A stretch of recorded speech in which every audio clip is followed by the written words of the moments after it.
nombre que le he puesto a esta meditación es el plan eterno de Dios y el capítulo 17 de Génesis. La relación que hay entre el capítulo 17 de Génesis y el plan eterno de Dios. Porque si conocemos el plan eterno de Dios, vamos a entender un poco mejor el capítulo 17 de Génesis. Lo vamos a comprender, lo vamos a entender un poquito mejor. Así que vamos a leer unos textos en el capítulo 17 de Génesis, ¿verdad? Y leeremos desde el 1 hasta el 15. Versículo 1 hasta el versículo 15 del capítulo 17 de Génesis. Dice así la palabra: era Abraham de edad de 99 años cuando le apareció Jehová y le dijo: yo soy el Dios Todopoderoso, el Shaddai. Andad delante de mí y sé perfecto. Amén. Y pondré mi pacto entre mí y ti, y te multiplicaré en gran manera. Entonces Abraham se postró sobre su rostro, y Dios habló con él, diciendo: me encanta esto, hermanos, me encanta esto. Abraham se postró sobre su rostro, y Dios le habla. Y Dios le habla. Hay que postrarse delante de Dios en una actitud de temor, de sometimiento, de humildad, porque Dios, dice el Salmo 25, creo que versículo 15, revela sus pactos a aquellos que le temen y se humillan delante de él. Y entonces, el versículo 4, he aquí mi pacto es contigo, y serás padre de muchedumbre de gente. Y no se llamará más tu nombre Abraham, sino que será tu nombre Abraham, como te he puesto por padre de muchedumbre de gentes. Y te multiplicaré gran manera, y haré naciones de ti, y reyes saldrán de ti. Voy a repetir: y te multiplicaré.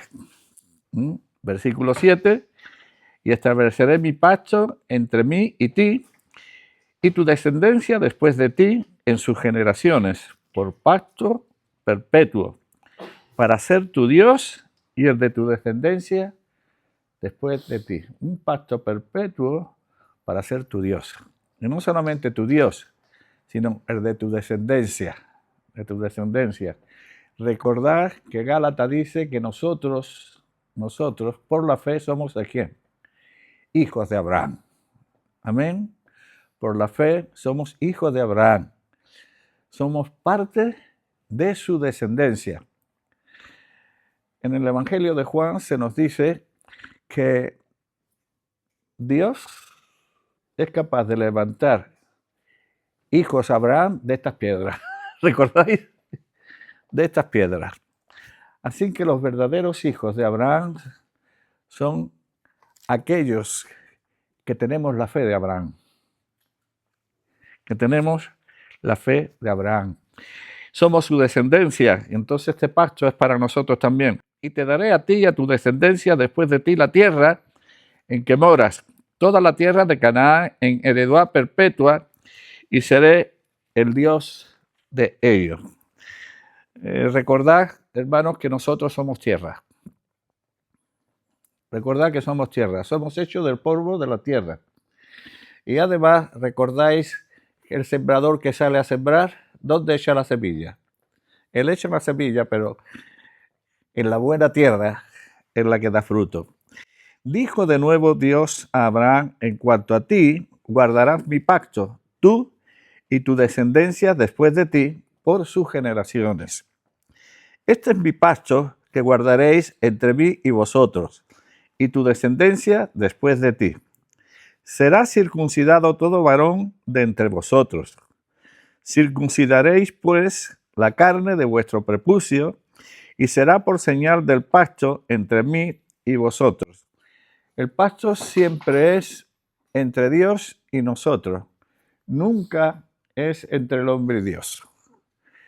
O sea, el hombre puede hacerle promesas a Dios, pero no puede pactar con Dios. Eso es algo que solamente Dios puede hacer. Y es Él el que pacta con el hombre. El hombre no puede hacer pactos con Dios.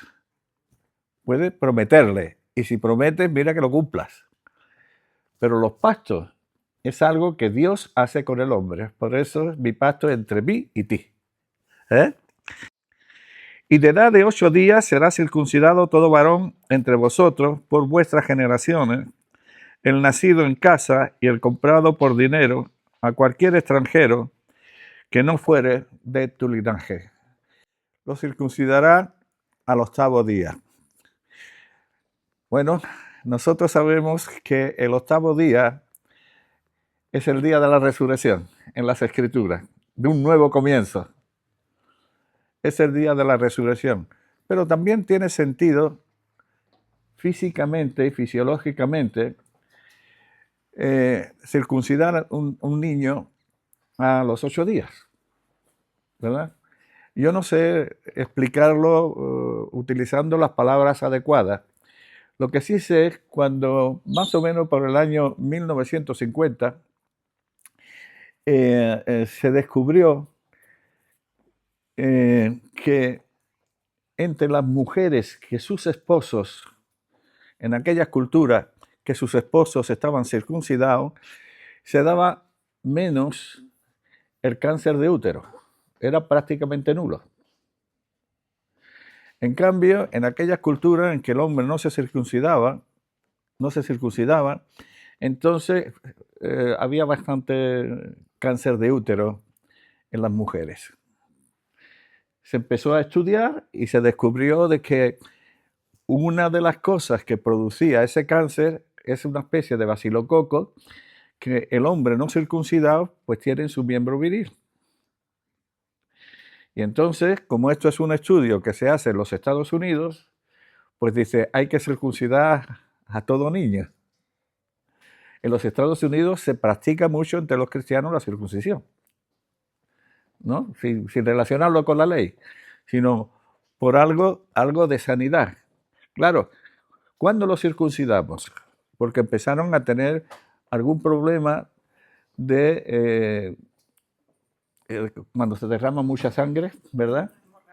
De hemorragia. Empezaron a hacerlo a los niños cualquier día y tenían problemas de hemorragia hasta que descubrieron que el 8º día, fisiológicamente, yo no sé por qué, no sé explicar eso, hay poca hemorragia por ahí en los varones. De tal manera que se podía circuncidar al varón al 8º día sin peligro de hemorragia. ¿Cómo sabía Moisés esto? Digo, ¿cómo? ¿Verdad? Cuando lo pone en su ley. Si no es Dios, en este tiempo, si no es Dios quien dice esto, ¿cómo se podría saber, verdad? Así que circuncidará al 8º día. Ya sabemos, repito de nuevo, que el 8º día es el día de la resurrección. Así que quizás un poco más adelante vemos algo más de esto. Debe ser circuncidado el nacido, versículo 13, en tu casa y el comprado por tu dinero, y estará mi pacto en vuestra carne por pacto perpetuo. Pacto perpetuo. Y el varón incircunciso, el que no hubiere circuncidado la carne de su prepucio, aquella persona será cortada de su pueblo, ha violado mi pacto. Dijo también Dios a Abraham, a Sarai tu mujer no la llamarás Sarai, mas Sara será su nombre. Amén, hermanos. La semana pasada estuvimos viendo algunas cosas que creo que es importante para entender todo esto que Dios quiere revelarnos. Estuvimos viendo la diferencia que había entre promesas realidades y pactos. ¿Recordáis? Y dijimos que podemos confiar en las promesas de Dios. Podemos confiar. ¿Por qué? Porque las promesas de Dios dice que están basadas, dijimos, sobre cinco grandes pilares. ¿Os acordáis de alguno de ellos? ¿De los 5 pilares? No exactamente. ¿Acordáis? Venga, lo tiene escrito, venga, recuérdalo, Mónica. Sí. Amén. Y dijimos porque su justicia le impide ser infiel a sus promesas. Su santidad le impide engañar. Su gracia le impide olvidar. Su verdad le impide cambiar de opinión, porque una verdad que cambia no puede ser una verdad, no es muy sólida. Y su poder le capacita para llevar a cabo todo lo que prometió. Así que la justicia, la santidad, la gracia, la verdad y su poder. Ahí están basadas las promesas de Dios. Y Dios es un Dios fiel. Podemos confiar en Él. Pero aún así, Dios, para que, por si hay alguna duda o nuestra fe no ha crecido mucho, esas promesas lo viste de legalidad. Y al vestirlo de legalidad, Dios se compromete legalmente a llevar a cabo sus promesas. Y vimos que había 2 tipos de promesas. Las que están con condición, y esa tenía que ver con la tierra que Dios le da, porque ¿para qué le da la tierra? Le da la tierra, dice que para santificarla. Le da la tierra a su pueblo para que ellos sean luz a las naciones. Y además le dice, y no podéis vivir como viven la gente que moran ahora allí y que yo las voy a echar delante de vosotros. No podéis hacer las mismas cosas, porque si no, la tierra misma os vomitará. O sea, saldréis allí también. Saldréis allí. Porque os la doy, pero la doy con condiciones. Si os olvidáis de mi pacto, si os olvidáis de mis estatutos, si os olvidáis de mis decretos, de mis mandamientos, yo os esparciré. Os esparciré por todas las naciones de la tierra. La condición para que volváis a la tierra es que os arrepintáis y volváis a mi pacto, ¿verdad? Así que el pacto de la tierra era un pacto condicional. Pero Dios va a hacer otro pacto con Abraham. Otro pacto con Abraham. Y ese pacto, hermanos, tiene que ver con la simiente, con la promesa. La promesa que Dios le hace a Abraham tiene que ver, por eso el título que yo le he puesto a esto, a esta comunión de esta mañana, es el propósito eterno de Dios y el capítulo 17 de Génesis. Si Dios ha hecho un plan, si Dios ha hecho un proyecto, Dios lo lleva a cabo. Y no hay hombre, ni ángel caído, ni demonios, ni aun Satanás que pueda hacer cambiar a Dios. Que pueda arruinar el plan de Dios. No existe nada que lo pueda hacer.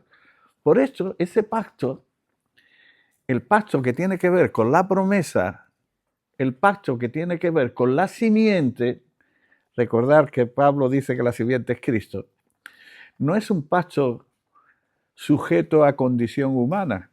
El antiguo pacto sí lo era. Porque dice el Señor, vosotros invalidasteis mi pacto, pero ahora voy a hacer un nuevo pacto. Ahora, según Hebreo, este pacto, este nuevo pacto, dice que está hecho sobre mejores promesas. El nuevo pacto está hecho sobre mejores promesas. Por eso yo muchas veces he dicho, si el hombre invalida el pacto de Dios y Dios hace un nuevo pacto, ¿lo va a hacer para que el hombre pueda invalidarlo de nuevo? Pues para, como solemos decir, para ese viaje no necesitamos estas alforjas, ¿no? Y además es un pacto hecho en la sangre de Dios hecho hombre. Es un pacto muy superior en todos los sentidos al antiguo pacto. Son mejores promesas. Y Dios se ha comprometido con Él mismo a llevarlo a cabo. Con Él mismo a llevarlo a cabo. Por eso, y esto, mi hermano, está muy relacionado con el capítulo 17 de Génesis. El propósito eterno de Dios es, si entendemos esto, ¿cuál es el propósito eterno de Dios? Vamos a entender mejor el nuevo pacto. El propósito eterno de Dios es un hombre corporativo que le contenga, le exprese y reine con él. Para eso ha hecho Dios al hombre, ¿no? Y lo ha hecho de forma corporativa y llamó el nombre de ellos Adán. Adán. Cuando digo de forma corporativa, lo que quiero decir es que la suerte de un individuo estaba sujeta al otro individuo. Que cuando Dios hace a Adán, lo que está haciendo es la raza humana. Porque todos descendemos de Adán. Y siempre me llamó la atención y hacía esta pregunta. Dice Pablo en Romanos, capítulo 5, que dice que por un hombre entró el pecado en el mundo. ¿Quién pecó antes? ¿Él o ella? ¿Quién pecó antes? En teoría Eva. En teoría. Pero claro, es que Eva era Adán. Eva era Adán. Y la suerte de uno estaba sujeta a la suerte de otro. Dios es Padre. Y como me gusta repetir, nuestro Dios es un Padre milagrosamente normal. Por eso le encanta, a Dios le encanta la familia. A Dios le encanta la familia. Y además, por eso me gusta repetir lo que significa Adán. Adán es hombre de la tierra, pero si separamos la A, y luego Dan, la A ya sabéis, la Ale, ¿no? O el alfa, la Ale, representa a Dios. Y Dan significa sangre. Así que Dios quiere una familia de su sangre, que tenga su genética. Que tenga su genética. Y ahora, el primer Adán le falla a Dios. El primer Adán le falla a Dios. Y por eso, ¿qué hace Dios? Llama a un hombre de Ur de los Caldeos. Y este hombre es Abraham. Y Dios no puede cumplir, o sea, y Dios, sí, para cumplir su propósito, tiene que hacer una obra grande en Abraham. Tiene que hacer una obra grande. Primero lo saca de sus dioses, luego de su tierra, luego de su parentela y luego de su fuerza natural. Lo saca de sus dioses, lo saca de su tierra, lo saca de su parentela y lo saca de su fuerza natural. Fuerza natural. ¿Por qué? Porque Dios no puede cumplir su propósito con Abraham. Necesita un Abraham. Voy a repetir esto. El propósito de Dios de tener una familia que tiene su naturaleza, la naturaleza de Dios, los hijos de Dios tienen que tener la naturaleza de Dios. ¿Verdad? Yo sé, hermano, que decir esto puede acarrear que te apedreen. Porque Jesús, cuando le estaban apedreando, dijo, ¿por qué me apedreáis? ¿Por mis buenas obras? ¿Qué le dijeron? Por tus buenas obras no te apedreamos, sino te apedreamos porque tú dices que eres hijo de Dios. ¿Y qué entendían ellos que significaba decir soy hijo de Dios? Haciéndote igual a Dios. Yo sé que decir que somos hijos de Dios es mucho más de lo que podemos pensar. Siempre he puesto este ejemplo, pero no se me olvida cuando mucha gente piensa que todos los seres humanos somos hijos de Dios. Y eso no es verdad. Eso no es verdad. Todos los seres humanos somos criaturas de Dios, pero no todos los seres humanos somos hijos de Dios. Me gusta el ejemplo que puso Josué hace muchísimos años en un campamento de adolescentes. Entonces estaban hablando de esto, de que todos eran hijos de Dios, ¿no? Y entonces Josué dijo que no, que todos no éramos hijos de Dios. Y dijo, voy a poner un ejemplo. Y el ejemplo que puso es, mi padre es albañil. Y los tabiques y las paredes que hacen no son hijos de él, son creación de él. Yo sí soy hijo de él porque tengo sus genes. Ahora, los hijos de Dios tenemos la naturaleza divina de Dios en nuestro espíritu, no la deidad de Dios. No somos Dios, no compartimos su deidad, pero sí compartimos su naturaleza. Ahora, para que Dios lleve a cabo esto y nosotros podamos tener la divinidad de Dios, los genes de Dios, la naturaleza de Dios en ese sentido, no en cuanto a la deidad, sino en cuanto a su divinidad, a Dios no le vale un Abraham. Necesita un Abraham. ¿Por qué no le vale un Abraham? Abraham significa excelso. Un ser excelso. ¿Verdad?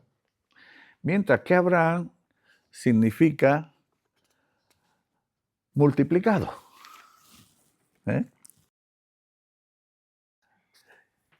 Abraham, lo tengo apuntado aquí en la Biblia, Abraham significa pues un hombre excelso, ¿verdad? O exaltado, enaltecido. Mientras que Abraham es un hombre multiplicado. Un hombre multiplicado.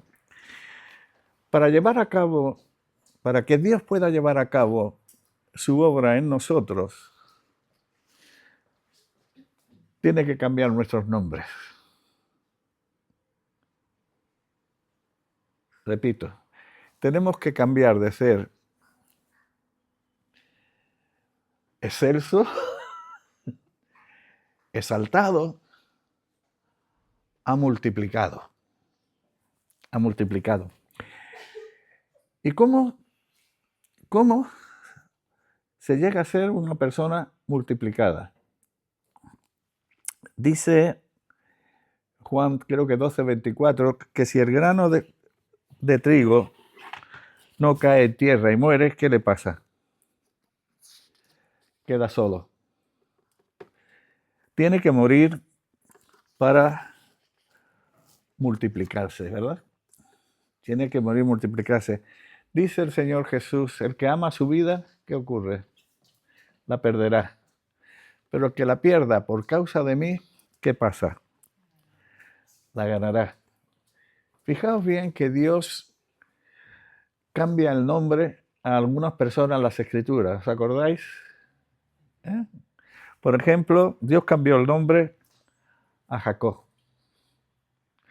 El nombre que le puso su hermano, Jacob, era engañador, ¿no? Porque se sintió estafado. En cierta manera, hermano, en cierta manera sí estafó. Yo sé, que leo las Escrituras, que Jacob le compró la primogenitura a su hermano. Su hermano no la valoraba, la vendió por un plato de lentejas. Esaú no la valoraba. Ahora, que nadie me diga a mí que Jacob no sabía que la primogenitura valía un poco más que un plato de lentejas. Yo no lo creo. no lo creo. Pero Jacob no significa engañador. Eso fue algo que le puso Esaú, que se sintió estafado. Estafado, ¿verdad? Se sintió estafado y le puso engañador. Pero Jacob significa el que agarra el talón. ¿Recordáis, verdad? Eso está en Génesis 25, 25 y 26. Eran gemelos. Eran gemelos. Primero nació Esaú. Dice que era rubio, ¿no? Y lleno de un güeyugo por todos lados. Y luego nació Jacob, pero agarrado a su talón. Jacob significa el que se agarra al talón. O sea, ya estaba luchando. Recién nacido, día del vientre de la madre, ya estaba luchando con su hermano para conseguir algo. Yo no sé qué conciencia podría tener así, ¿no? Pero él quería conseguir algo y para eso es como, lo voy a decir a mi manera, no salgas tú primero, sino tú vas a tener la primogenitura. Quítate de aquí que voy yo. ¿Eh? Yo quiero ser ese exaltado. Quítate de aquí. Pero curiosamente, ¿cuándo le cambia Dios el nombre a Jacob? En Peniel. ¿Cuándo? Al nacer estaba luchando con el hermano.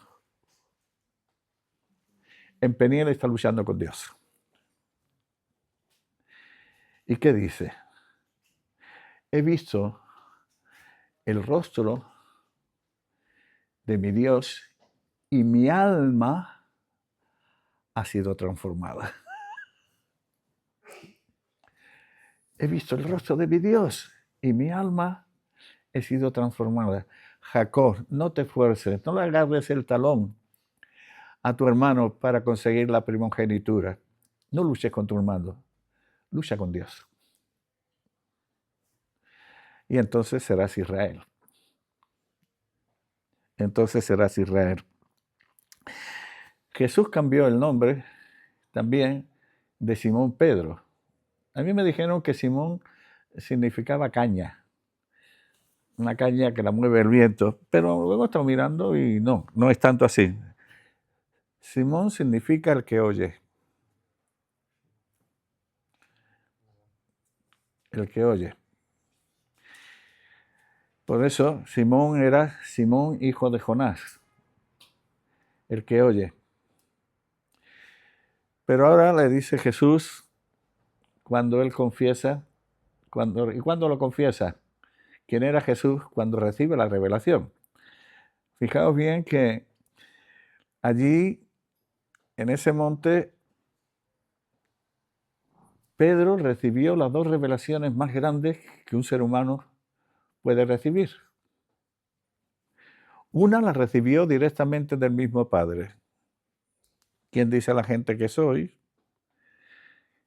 ¿Qué decís vosotros que quién soy yo? Y Pedro le dice, tú eres el Cristo, el Hijo del Dios viviente. Qué revelación tan importante. Tan importante que Jesús le dice a Pedro, bienaventurado eres, Simón, hijo de Jonás, porque esto no te lo ha revelado ni carne ni sangre, sino mi Padre que está en los cielos. Mi Padre que está en los cielos. Él te lo ha revelado. Una revelación. Mas yo te digo, dos revelaciones. Tú eres Pedro. Y sobre esta roca, ¿cuál era la roca? Cristo. El Cristo, el Hijo del Dios viviente. Y sobre esta roca edificaré o restauraré. Las dos palabras se puede traducir ahí del griego. Restauraré mi asamblea. Mi asamblea. Esas son las dos revelaciones más grandes que un ser humano puede recibir. Una, ¿quién es Cristo? Dos, ¿qué es la iglesia? ¿Qué es la iglesia? eres bienaventurado. Y ya no te llamarás más Simón, ahora te llamarás Pedro. Y a partir de entonces ya no eras Simón, hijo de Jonás, ahora eras Simón Pedro. El que oye, pero que es una piedra y edifica. El que oye para edificar.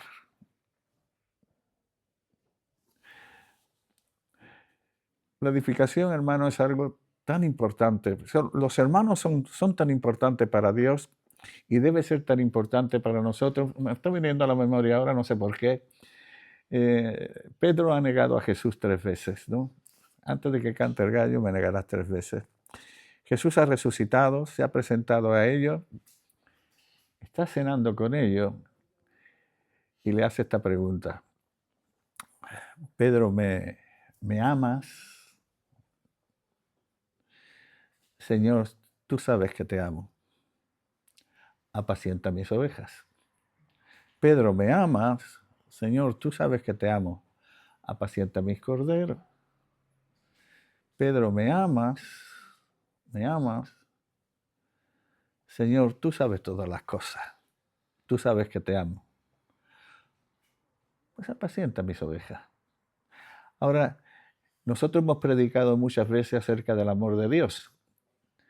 Y hemos dicho que el amor de Dios, el que ama a Dios, le obedece. Le obedece. Y es verdad, hermano.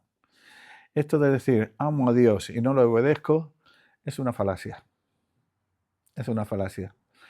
Pero decir amo a Dios y no amo a los hermanos es otra.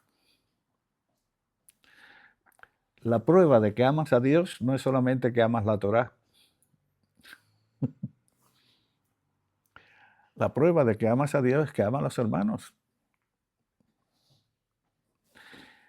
Y esto lo digo no como crítica, sino con dolor en mi corazón.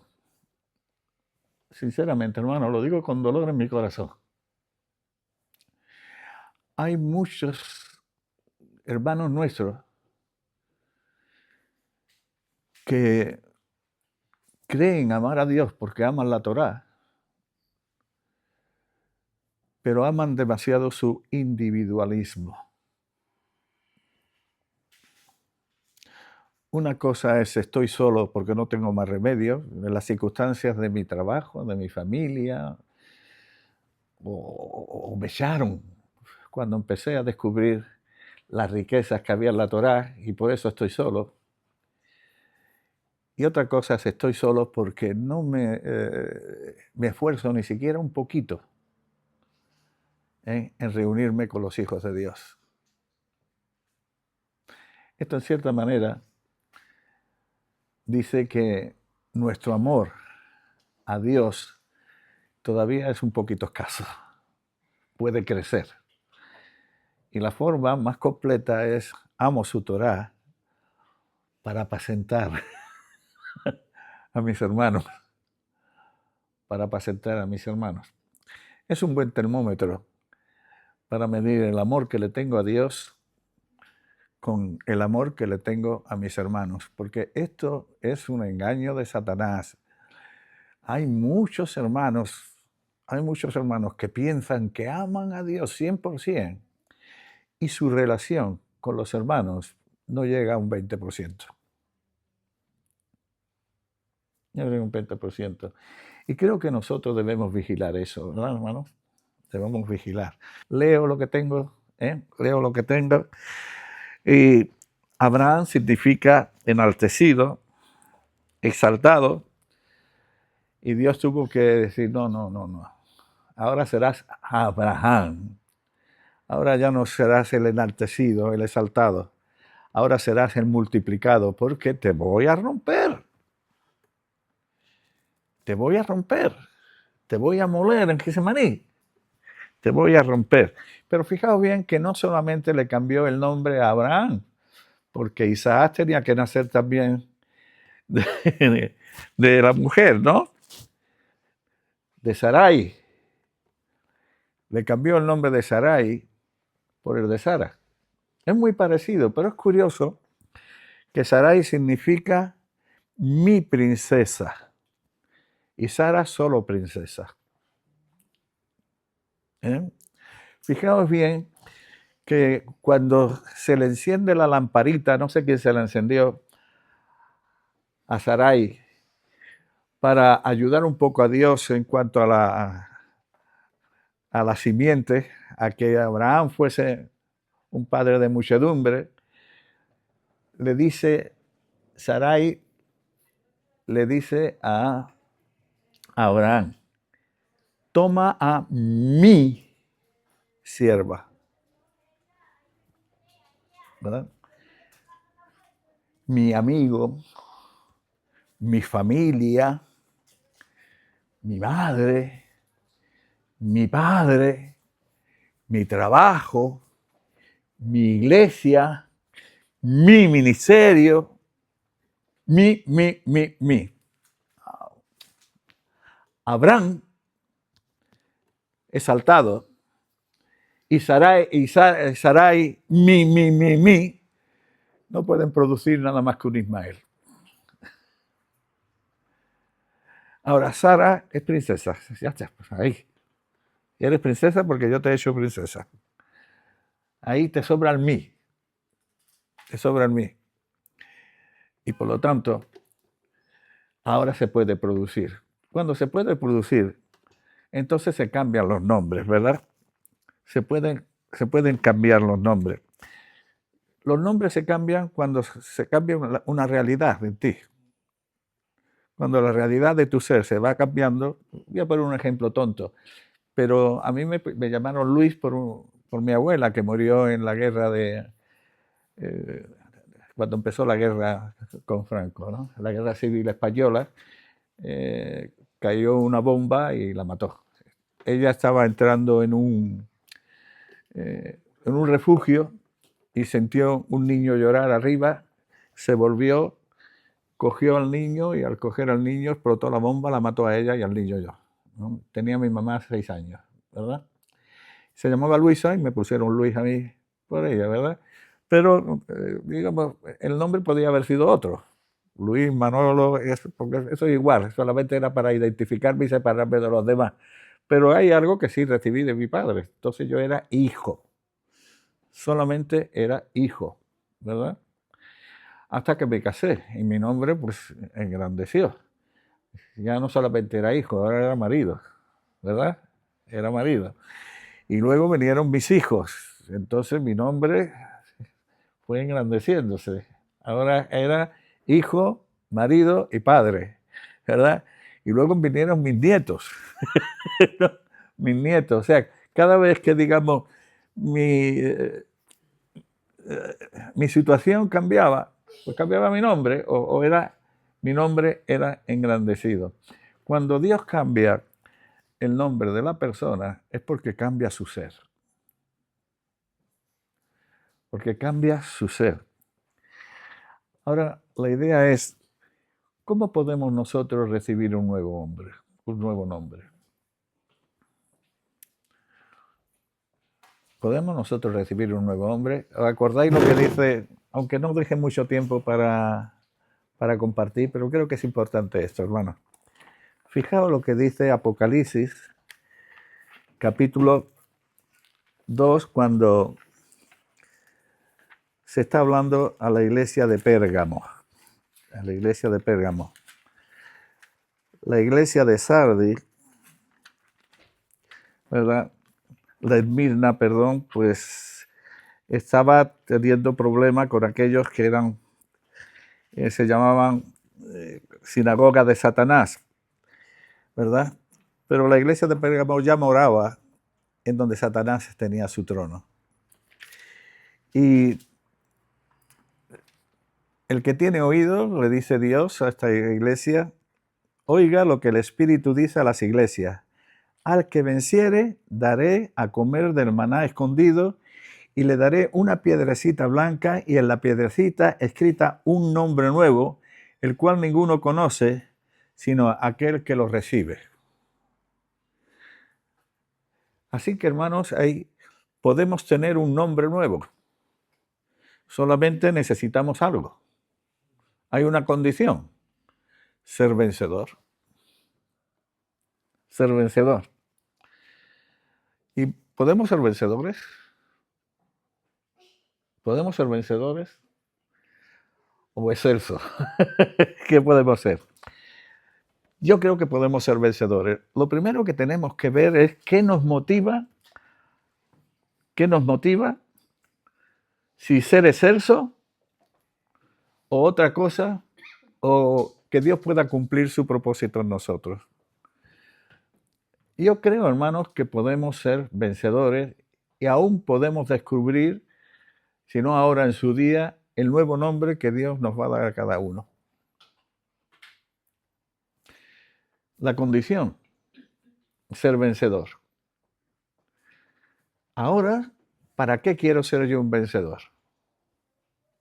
Para hacer exceso, para que Dios se incline ante mí de lo bien que lo he hecho, de las cosas que yo hago para Dios, o para que Dios cumpla su propósito en mí. Si es para que Dios cumpla su propósito en mí, entonces Dios me va a romper. Dios me va a romper para poder darme ese nuevo nombre.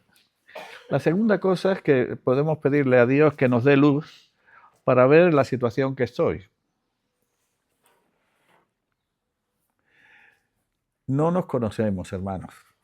Esto lo repito una y otra vez. Muchas veces decimos, ¿quién me va a conocer mejor a mí que yo? Cualquiera. Cualquiera que esté cerca de ti te va a conocer mejor de lo que tú te conoces. Y entonces, como no nos conocemos, necesitamos pedirle luz a Dios para ver en la situación que soy. Me encanta el Salmo 139, el versículo 23, donde dice, examíname, oh Dios, examíname tú, y ve si hay en mí camino de perversidad. Examíname tú. Examíname tú.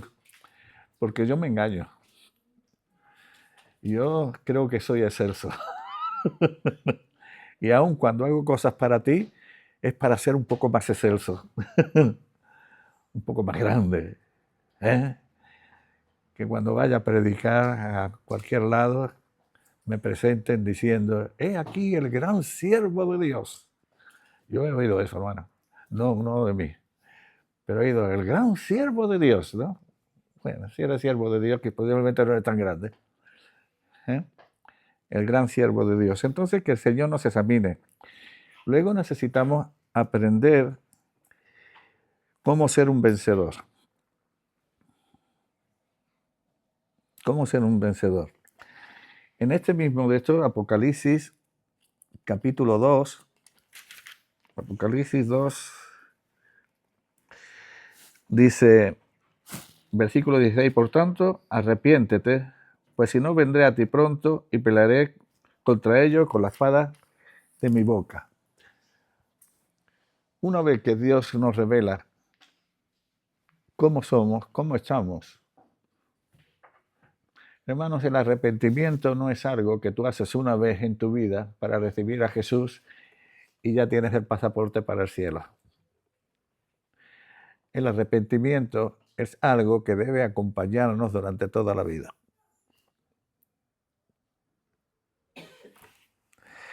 Luego nos identificamos con Jesús en su muerte. ¿Por qué nos identificamos con Jesús en su muerte? Porque cuando en Romanos 8 se habla de vencer, dice que somos más que vencedores por medio de aquel. Entonces no se trata de lo que yo pueda conseguir por mí mismo, sino de lo que alguien consiguió para mí. Y también dice, en el mismo capítulo 8, dice, y el que no escatimó ni a su propio Hijo, sino que lo entregó por todos nosotros, ¿cómo no nos dará con Él todas las cosas? Voy a repetir esto. ¿Cómo no nos dará con Él todas las cosas? Todas las cosas que Dios quiere para ti y para mí están con Él. Su muerte, que es su muerte. Su resurrección, que es nuestra resurrección. El poder vivir una vida victoriosa no depende de tu esfuerzo ni de mi esfuerzo. Depende de conocer, aceptar y vivir. Conocer que cuando Cristo murió, tú moriste con Él. Has dejado de ser excelso. Segundo, que cuando Cristo resucitó, tú resucitaste con Él. Eres una nueva criatura. Y Dios ha puesto su Santo Espíritu en ti para que tengas el poder de la vida de resurrección y puedas vivir con la victoria que Cristo ha ganado para ti, como un ser victorioso. No hay nada más triste que alguien que se llame cristiano y que vaya de derrota en derrota, porque eso quiere decir que no conoce el nuevo pacto, que no lo vive, que no lo ha aceptado por fe.